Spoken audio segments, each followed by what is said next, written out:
Welcome to the Salmon Runs YouTube. Enjoy the video. In this video, I will explain how to set up Selenium Maven project in Eclipse. Open Eclipse, create a new Maven project, and pick the Quick Start archetype to start. Configure your JDK in Eclipse preferences and verify Java runs. Then, update POM. XML to include Selenium and WebDriver Manager dependencies. Save and let Maven download artifacts automatically. Finally, create a simple testng or JUnit test class to confirm the browser launches successfully. To configure POM, XML, open the file and add Selenium Java and Selenium API dependencies with explicit versions for stability. Include WebDriver Manager to automatically manage driver binaries without manual downloads. Add test framework dependencies such as testng or JUnit and configure Maven Surefire plugin for test execution.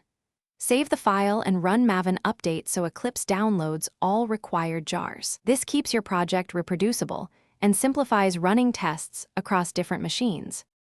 If you are finding this video helpful, please subscribe and like to support the channel and help others find it.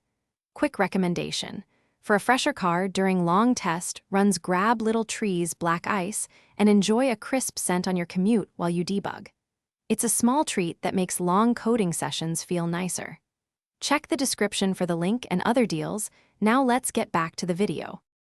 Start by creating a test class in src/test/java and use testng or JUnit annotations for methods.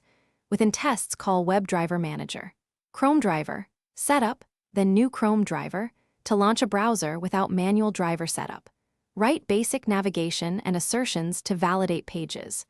Run tests from Eclipse run configurations or by executing mvn test in the project root. Monitor console output and Maven logs to confirm dependencies and browser behavior are correct. Thanks for watching. Consider subscribing if we helped you.